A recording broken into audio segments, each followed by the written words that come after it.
કંડક્ટરે ઘંટડી મારીને મુસાફરોને સાદ કર્યો. ચાલો, જસદણ આવી ગયું.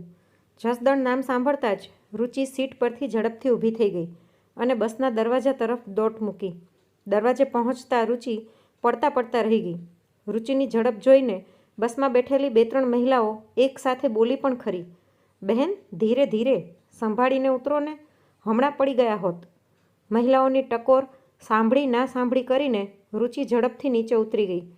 પાસે રહેલો એક થેલો નીચે મૂકીને રુચિ બીજા મુસાફરોને ઉતરતા જોઈ રહી. બસમાંથી ઉતરેલા મુસાફરોમાં 2 મોટી ઉંમરની મહિલાઓ અને 4 યુવાનો હતા. યુવાનો તો રુચિ તરફ એક નજર નાખીને જસદણ ગામ તરફ ચાલવા લાગ્યા. પણ ઊભા રહેલા 2 મહિલાઓમાંથી એકને રુચિએ પૂછ્યું, માસી, જસદણ ગામ અહીંથી કેટલું દૂર છે? તે મહિલાએ જવાબ આપ્યો, ગામ તો ઘણું, 1.5 કિલોમીટર દૂર છે. તમારે કોના ઘરે જવાનું છે? રુચિએ નીચે જોઈને કહ્યું, રાકેશભાઈના ઘરે જવું છે. રુચિનો જવાબ સાંભળીને મહિલા હસીને બોલી, રાકેશભાઈ તો અમારા ગામમાં 4-5 જેટલા હશે. તમારે કયા રાકેશભાઈના ઘરે જવાનું છે? રુચિએ કહ્યું, જેમના દીકરાનું નામ સંજય છે એ રાકેશભાઈના ઘરે. રુચિના જવાબથી તે મહિલાના મોઢા પર આશ્ચર્યભાવ હતો. તેમણે ઝડપથી રુચિ પાસે આવીને કહ્યું, રાકેશભાઈ, તમને શું થાય છે? થોડા સંકોચ સાથે રુચિ બોલી, રાકેશભાઈ મારા સસરા છે. હું એમના દીકરા સંજયની ધર્મપત્ની છું. તે મહિલા, જેમનું નામ જમનાબેન હતું, આશ્ચર્યભાવે રુચિને જોઈ જ રહ્યા. આમ પણ રુચિ એકદમ રૂપાળી અને દેખાવડી તો હતી જ, ને એમાં એની બોલવાની ઢબથી જમનાબેન તેનાથી પ્રભાવિત થઈ ગયા. તેમણે પોતાની પાસેની થેલીમાંથી ફોન કાઢીને ઝડપથી ફોન પર કહ્યું, ચેતન, તું બાઇક લઈને મને લેવા આવતો હોય તો પાછો વળી જા અને જઈને કાર લઈને આવ. અહીં એક બીજી વહુ પણ બસમાંથી ઉતરી છે અને તે એકલી છે. પછી જમનાબેન રુચિના માથા પર હાથ મૂકીને બોલ્યા, સુખી રહો વહુ બેટા. તમે તો ખૂબ સુખી પરિવારના દેખાવ છો વહુ બેટા. રુચિ રાજકોટથી રવાના થઈ ત્યારથી જ તેણે મન મક્કમ કરી લીધું હતું.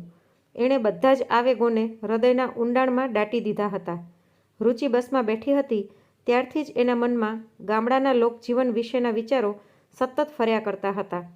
એટલે તો એણે બસમાંથી ઉતરતા જ માથા પર સાડી ઓઢી લીધી હતી. જમનાબેન સાથે વાતચીત કરતી વખતે સાડી માથા પરથી 2-3 વાર સરકી ગઈ હતી, પણ એ ઝડપથી ઓઢી લેતી હતી. આ સાડી ઓઢવાના ચક્કરમાં જમનાબેને ખૂબ સુખી પરિવારના દેખાવ છો વહુ બેટા એમ પૂછ્યું ત્યારે એ વાતનો જવાબ આપવામાં રુચિને થોડીક વાર લાગી. જોકે એણે હકારમાં માથું હલાવીને હા જરૂર કહી. 10-15 મિનિટમાં ગાડી આવીને ઊભી રહી. જમનાબેને રુચિને કહ્યું, અમારી સાથે ગાડીમાં ચાલો વહુ બેટા, અમે તમને રાકેશભાઈના ઘરે ઉતારી દઈશું.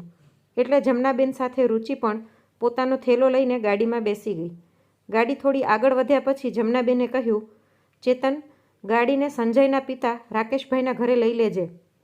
થોડી વારમાં રાકેશભાઈનું ઘર આવી ગયું. એ સાથે જ જમનાબેને રુચિને કહ્યું, વહુ બેટા, હું ના કહું ને ત્યાં સુધી ગાડીમાંથી ઉતરતા નહીં. એમ કહીને જમનાબેને ગાડીમાંથી નીચે ઉતરીને બૂમ પાડીને કહ્યું, એલી સાધના વહુ, ઘરે છો તમે? જો ઘરે હો તો બહાર પધારો. જુઓ તો તમારા ઘરે કોણ મહેમાન આવ્યું છે. રુચિ આતુરતાથી આ બધું સાંભળી રહી હતી. સાથે સાથે એ પોતાના સસરાનું ઘર પણ નિહાળી રહી હતી. પ્રમાણમાં ઠીક ઠીક કહી શકાય એવું પતરાના છાપરાવાળું ઘર. આગળ એકદમ સ્વચ્છ એવો ખુલ્લો ચોક.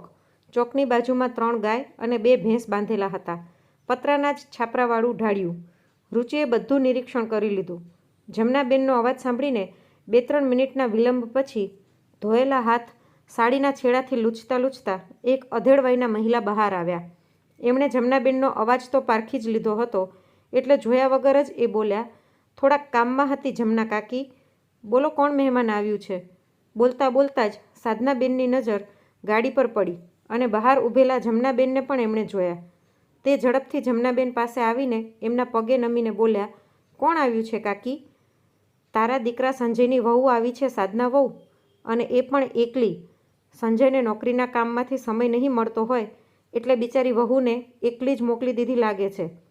પૈસા બચાવવા માટે પહેલાં તો એણે કોઈને ખબર ના પડે તેમ છાનામાના એકલાએ પ્રેમ લગ્ન કરી લીધા અને હવે વહુને પણ એકલી એકલી મોકલી દીધી. સાધના વહુ, હવે તો પરી જેવી વહુ ઘરે આવી ગઈ છે એટલે જમણવાર લીધા વગર નહીં મૂકીએ હો. જમનાબેન ખુશ મિજાજ અવાજે બોલ્યા. જમનાબેનને શું પ્રતિભાવ આપવો એની સાધનાબેનને કંઈ સમજણ પડતી નહોતી. તેઓ મનોમન વિચારવા લાગ્યા, સંજયની વહુ, એ પણ આ ઘરના આંગણે? છતાંય ચતુર્બુદ્ધિના સાધનાબેન તરત નિર્ણય કરીને બોલ્યા, ક્યાં છે મારી વહુ કાકી? એમ વહુને તરત નહીં દેખાડું સાધના વહુ. જા, પહેલાં ઘરમાં જઈને ચોખા, કંકાવટી અને ગોળ તૈયાર કર. હું 2-3 દીકરીઓને બોલાવી લઉં છું. એમ કહીને જમનાબેને આડોશ પાડોશની દીકરીઓને અવાજ દીધો. થોડીવાર રહીને જમનાબેને રુચિને ગાડીમાંથી ઉતારી અને લાજ કઢાવીને ઊભી રાખી. એ સાથે એમણે ચેતનને કહ્યું, જા બેટા, ગાડીમાંથી વહુની બેગ કાઢીને સાધના કાકીના ઘરમાં મૂકી આવ. સાધનાબેને સહર્ષ કુતૂહલ થયું. એમને હજી પણ સમજમાં નહોતું આવી રહ્યું કે આ બધું શું છે. જોકે તેઓ આદરણીય જમના કાકીનો બોલ ઉથાપી શકે તેમ નહોતા. કંઈ વાંધો નહીં, બાંધી મુઠ્ઠી લાખની, એમ વિચારીને સાધનાબેન ઘરમાંથી સામગ્રી સાથે બહાર આવ્યા. 5 મિનિટમાં તો બહાર લગ્ન ગીતો ચાલુ થઈ ગયા હતા. એ સાથે જ યુવાનો અને બાળકો સાથે મહિલાઓનો જમાવડો થઈ ગયો હતો. સાધનાબેને નવી વહુને પોંખીને એના દુખણા લીધા અને એના મોઢામાં ગોળનો ટુકડો મૂક્યો. એટલે રુચિએ પણ સાસુના ચરણ સ્પર્શ કર્યા. જમનાબેન તો બધા સાંભળે એમ બોલ્યા, અલી સાધના વહુ, તું તો ખૂબ ભાગ્યશાળી છે. તારા દીકરાએ તો રૂપના અંબાર જેવી વહુ પસંદ કરી છે. સાધનાબેને જમના કાકી અને ઊભેલા સૌને સારું લગાડવા હસતું મોઢું રાખીને ગોળ વેચ્યો. બરાબર આ જ સમયે સાધનાબેનના પતિ રાકેશભાઈ અને દીકરી કાજલ ખેતરેથી ઘરે આવી પહોંચ્યા. આંગણામાં લોકોનો જમાવડો જોઈને બાપ દીકરી બંનેને આશ્ચર્ય થયું. કાજલે તો દોડી આવીને સાધનાબેનને પૂછ્યું, આ બધા કેમ ભેગા થયા છે મમ્મી? આ શાના ગીત ગવાઈ રહ્યા છે? સાધનાબેન જવાબ આપે તે પહેલાં તો ત્યાં ઊભેલ 2-3 છોકરીઓ જ બોલી ઉઠી, સંજયભાઈના પત્ની આવ્યા છે. કાજલ બિચારી, એને તો હજી એ માનવામાં નહોતું આવતું. જોકે સામે ઘૂંઘટ ઓઢીને કોઈ ઊભું હતું એ કાજલે જોઈ લીધું હતું. વળી કોઈ જુએ નહીં એમ સાધનાબેને કાજલને આંખના ઇશારેથી ચૂપ રહેવાનું કહી દીધું હતું. રાકેશભાઈ પણ પૂરેપૂરી મૂંઝવણમાં જ હતા. મનમાં કંઈક સૂઝી આવતા કાજલ ઝડપથી રુચિ પાસે ગઈ. એ ભાભી કહીને રુચિનો ઘૂંઘટ ઊંચો કરીને જોવા લાગી. એ સાથે જ એના આશ્ચર્યનો પાર ના રહ્યો. ભાઈ સંજયે મોબાઈલમાં તેની પત્નીનો ફોટો બતાવ્યો હતો એ રુચિ જ હતી. ચાલો ભાભી, હવે ઘરમાં, એમ કહીને ખુશખુશાલ કાજલ રુચિને ઘરમાં લઈ ગઈ. દીકરી કાજલના હાવભાવ જોઈને સાધનાબેનને ખબર પડી ગઈ કે આ છે તો દીકરાની વહુ જ. એમના હૃદયને થોડીક ટાઢક થઈ. એ સાથે જ મૂંઝાઈને ઊભેલા રાકેશભાઈ તરફ ઇશારો કરીને સાધનાબેને એમને હૈયા ધારણા આપી. સાધનાબેને જમના કાકીનો આભાર માન્યો. સાધનાબેન અને કાજલે સૌને ચા પાણી કરાવ્યા. ચા પાણી કર્યા પછી ધીરે ધીરે બધા વિખેરાઈ ગયા. બધાના ગયા પછી સાધનાબેન ઘરમાં ગયા. રાકેશભાઈ પણ ઓસરીમાં આવીને ખાટલા પર બેઠા. સાધનાબેને એમને પાણી ભરીને આપ્યું. રુચિની નજર પતિને પાણી આપવા જઈ રહેલા સાધનાબેન ઉપર પડી. ટીવી સિરિયલો અને ફેસબુક પર વાંચેલ વાર્તાઓ રુચિની મદદમાં આવી. એટલે જ તો એણે નણંદ માટે કાજલબેન સંબોધન વાપરીને કહ્યું, બારે ખાટલા પર બેઠા છે તે પપ્પા છે? કાજલે હકારમાં ડોક હલાવી. તરત જ રુચિ ઊભી થઈને બહાર આવી અને રાકેશભાઈના પગે પડી.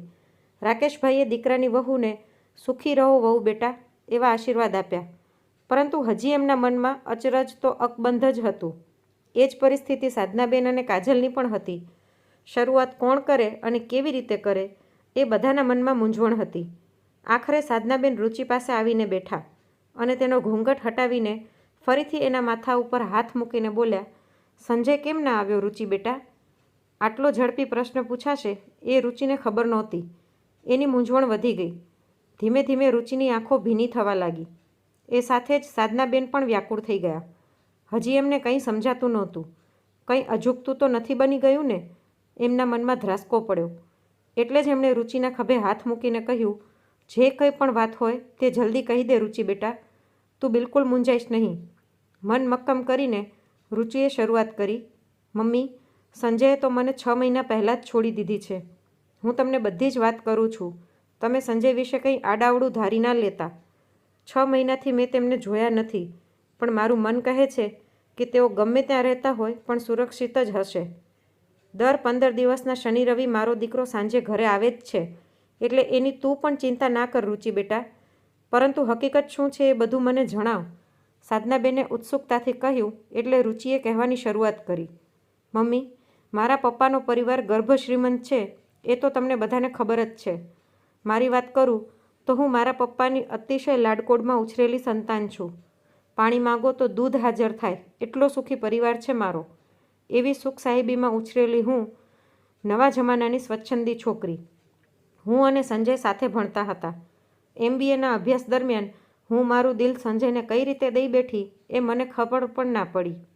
મોડે મોડે મને ખબર પડી કે એમનો મનોહર ચહેરો અને વાકછટાએ મને આંધળી કરી દીધી હતી. સંજય અભ્યાસમાં તો ખૂબ આગળ હતા જ, એની સાથે સાથે એમની અન્ય ઇતર પ્રવૃત્તિઓએ મને મોહી લીધી હતી. મેં એમને ક્યારેય પૂછ્યું નહીં કે તમારા મા બાપ શું કરે છે અને તમારી પાસે કેટલી સંપત્તિ છે. છેવટે મેં એક દિવસ સંજયને મારા મમ્મી પપ્પા સમક્ષ હાજર કર્યા. મારા પપ્પાએ તમારી આર્થિક પરિસ્થિતિ સંજય પાસેથી જાણતા જ અમારા સંબંધ ઉપર પૂર્ણ વિરામ મૂકી દીધું. પણ હું સંજય વગર રહી શકું તેમ નહોતી, એટલે અમે બંનેએ કોર્ટ મેરેજ કરી લીધા. મારા પપ્પાને આ વાતની ખબર પડતા જ એમણે મને ફોન કરીને ઘરે આવી જવા કહ્યું. એમણે અમને માફ કરી દીધા. જોકે મારા પપ્પાએ સંજય આગળ શરત મૂકી કે સંજય કુમાર, મારી દીકરીએ આજ સુધી ગામડું જોયું જ નથી. તમારા પતરાવાળા મકાનમાં મારી દીકરી રહી ના શકે. ગાય ભેંસોથી તો એને ભરપૂર ડર લાગે છે. એટલે વિનંતી કરીને તમને કહું છું કે હમણાં રુચિને તમે તમારે ઘરે ના લઈ જાઓ તો સારું. સાચું કહું તો ગામડાની તો મને પણ એલર્જી હતી મમ્મી. ગાયો ભેંસો અને આજુબાજુની ગંદકી જ મને મનમાં ઘર કરી ગઈ હતી. એટલે અહીં આવવાનું મને પણ ત્રાસદાયક લાગતું હતું અને એમાંય મારા પપ્પાનું પ્રોત્સાહન એમાં ભળી ગયું. સંજયે તો મને મારા પપ્પાની વાત સ્વીકારી લીધી, કદાચ એમ માનીને કે ઘીના ઠામમાં ઘી પડી જશે. સંજયે ભાડેથી ફ્લેટ રાખ્યો અને અમે એમાં રહેવા લાગ્યા. સંજયનો પગાર તો ઊંચો હતો, પણ મારા મોજ શોખના પ્રમાણમાં એ ઓછો જ હતો એવો મને અહેસાસ થયો. મારા મમ્મી પપ્પાની ચડામણીની તો મને ખબર જ ના રહી. તેઓ મારા કાનમાં મીઠું ઝેર ભરતા જ ગયા અને એ મુજબનું વર્તન હું કરતી રહી. સંજય ઓવરટાઈમ કરીને પણ મારા શોખ પૂરા કરતા ગયા. મારા મમ્મી પપ્પાને તો બીજું બહાનું મળી ગયું. જમાઈ ઓવરટાઈમ કરે છે તો પછી તારી સાથે પ્રવાસ, પર્યટન અને પાર્ટીઓ ક્યારે કરશે? મીઠા ઝેરને હું પીતી રહી અને સંજય પ્રત્યે નફરત ઘોળતી રહી. હું મમ્મી પપ્પાની છળ કપટરૂપી સોનેરી જાળમાં ફસાઈને સંજયથી આખરે મુક્ત થઈ ગઈ. સંજયે મને ઘણી સમજાવી, પણ હું ના માની તે ના જ માની. મારા પપ્પાએ પહેલાંથી જ મારા માટે એક છોકરો પસંદ કરી રાખ્યો હતો. એ ગર્ભ શ્રીમંત પરિવારનો એકનો એક દીકરો હતો. એની અવરજવર મારા ઘરે ચાલુ થઈ ગઈ. એનો ભૂતકાળનો કાળો કલંકિત ઇતિહાસ મને કોલેજકાળ દરમિયાન જાણવા મળેલો હતો અને એણે એની પ્રથમ પત્નીને છૂટાછેડા પણ આપી દીધેલા હતા. મેં મારા મમ્મી પપ્પાને આ સંબંધ બાબતે ચોખ્ખી ના પાડી દીધી, પણ પૈસાને પરમેશ્વર માનતા મારા મા બાપને એ છોકરો જ મારા માટે યોગ્ય લાગતો હતો. એ નાલાયક છોકરો એક દિવસ મારા ઘરે આવ્યો અને મને ભરમાવવાની કોશિશ કરવા લાગ્યો. મને તો તેના તરફ પૂરેપૂરી નફરત હતી, એટલે મેં તેને કોઈ ભાવ ના આપ્યો. અંતિમ હથિયારનો ઉપયોગ કરતા તે બોલ્યો, રુચિ, તારા પપ્પાએ જ મને ગમે તે ભોગે તને વશ કરવાનું કહ્યું છે. એનો ખરાબ ઈરાદો હું પામી ગઈ. મેં મમ્મી અને પપ્પાના નામની બૂમો પાડી, પણ એ લોકો તો બહાર ક્યાંક ચાલ્યા ગયા હતા. મને માનવામાં નહોતું આવતું કે મા બાપ દીકરી માટે પૈસાદાર કુટુંબ મેળવવા આટલી નીચી પાયરીએ જઈ શકે છે. એ દિવસે એ નરાધમે મારી આબરૂ લેવાની કોશિશ કરી. હું લૂંટાઈ ગઈ હોત, પણ મારા પપ્પાનો જૂનો ડ્રાઈવર એની દીકરીના લગ્નનું આમંત્રણ આપવા ઘરે આવ્યો હતો. એણે મને બચાવી લીધી. તે નરાધમ ત્યાંથી પલાયન થઈ ગયો. મેં મનોમંથન કરી લીધું. મારો આત્મા પોકારી ઉઠ્યો કે આખી દુનિયામાં શોધીશ તોય સંજય જેવું પાત્ર તને નહીં જ મળે. ક્ષણનો પણ વિલંબ કર્યા વગર હું અમારા વિશ્વાસુ અને ઈમાનદાર રસોઈયાને ઘરની ચાવી આપીને એને બધી હકીકત કહીને અહીં આવી ગઈ છું મમ્મી. હવે તમે કે સંજય મને અહીંથી પણ ધિક્કારી કાઢશો તો આત્મહત્યા સિવાય મારી પાસે બીજો કોઈ રસ્તો નથી મમ્મી. મને જિંદગીનું સત્ય સમજાઈ ગયું છે મમ્મી. મેં બહુ મોટી ભૂલ કરી છે. હું હૃદયથી ખૂબ જ પસ્તાઈ રહી છું. મને માફ કરી દો મમ્મી. હું સંજયની પણ માફી માંગીશ મમ્મી. હું અહીં રહેવા પણ તૈયાર છું. હું બધું જ શીખી લઈશ મમ્મી. બોલતા બોલતા રુચિ રડવા લાગી. ધોધમાર વરસાદની જેમ એની આંખોમાંથી અશ્રુધારા વહેવા લાગી. એ બે પગ વચ્ચે માથું છુપાવીને બેઠી રહી. થોડીવારમાં જ તેની પીઠ પર ધીરે ધીરે કોઈકનો હાથ ફરી રહ્યો હતો. હા, એ હાથ સાધનાબેનનો હતો. દયામણા ચહેરે રુચિએ સાસુ સામે જોયું. સાધનાબેન પ્રેમથી બોલ્યા, રડ નહીં રુચિ બેટા. જે દીકરાએ પોતાના મોઢેથી આજ સુધી કહ્યું નથી કે તે એને તરછોડી દીધો છે, એ દીકરો તને ક્યારેય નહીં ધિક્કારે, એની ખાતરી હું આપું છું. તારા વિશે એક દિવસ પણ જેણે ફરિયાદ કરી નથી, એ દીકરો તને ક્યારે પણ છોડશે નહીં રુચિ. તે તારા સાસરિયામાં આજ સુધી પગ મૂક્યો નહોતો, પણ સંજયે ગમે તે બહાના બતાવીને કાયમ તારા વખાણ જ કર્યા છે રુચિ બેટા. રુચિએ સાધનાબેનના ખોળામાં માથું નાખી દીધું. સાધનાબેન ઘણીવાર સુધી એના માથા પર હાથ ફેરવીને તેને પંપાડતા રહ્યા. કાજલ સાસુ વહુનું લાગણીસભર દ્રશ્ય જોતી રહી. છેવટે એ બોલી, મમ્મી, 6 વાગવા આવ્યા છે. શિયાળો છે એટલે પેટમાં બિલાડા બોલે છે. તો હું હવે 4 રોટલા ટીપી નાખું? રુચિ સફાળી બેઠી થઈ ગઈ. આંખો લૂછીને એ બોલી, ના કાજલબેન, તમારે રોટલા નથી ટીપવા. મને રોટલા તો નથી આવડતા, પણ મારા હાથે બનાવેલી રોટલી જ આજે તમને બધાને જમાડીશ. કાજલ તો ભાભીને જોતી જ રહી ગઈ અને સાધનાબેન ઊભા થઈને રાકેશભાઈ પાસે જઈને મંદ મંદ હસી રહ્યા હતા. રુચિ રોટલી બનાવી રહી હતી અને કાજલ તેને શેકી રહી હતી. ત્યાં જ આંગણે એક કાર આવીને ઊભી રહી. સંજય કુમાર રાકેશભાઈનું મકાન આ જ છે ને? ગાડીમાંથી ઉતરતા વ્યક્તિનો અવાજ સંભળાયો. રુચિને એના પપ્પાનો અવાજ ઓળખતા વાર ના લાગી. એનું મોઢું લાલ ચોળ થઈ ગયું. રાકેશભાઈએ આવેલા પુરુષ અને સ્ત્રીને આવકાર આપીને અંદર બોલાવ્યા. બંનેને બેસાડીને પાણી આપ્યું અને પછી રાકેશભાઈ બોલ્યા, માફ કરજો, પણ તમને ઓળખ્યા નહીં. કોઈ દિવસ અમને જોયા હોય તો ઓળખો ને. તમારું નામ રાકેશભાઈ હોય તો તમે અમારા વેવાઈ છો. અમે રુચિના માતા પિતા છીએ, રુચિના પપ્પાએ ઢીલા ચહેરે કહ્યું. રાકેશભાઈ ઉઠીને મહેમાનોની આગતા સ્વાગતા કરે તેના પહેલાં તો રસોડામાંથી અવાજ આવ્યો, મારે કોઈ મા બાપ નથી શેઠ નરોત્તમદાસ, અને હશે તોય હું એમને મૃત્યુ પામેલા જ સમજું છું. જે મા બાપ એની સગી દીકરીને વિવશ કરવા માટે કોઈ નરાધમને પ્રોત્સાહિત કરતા હોય, એ ક્યારે પણ દીકરીના મા બાપ ના હોઈ શકે. રોનીતે રચેલા તરકટનો તાળો મળી ગયો રુચિના પપ્પા શેઠ નરોત્તમદાસને.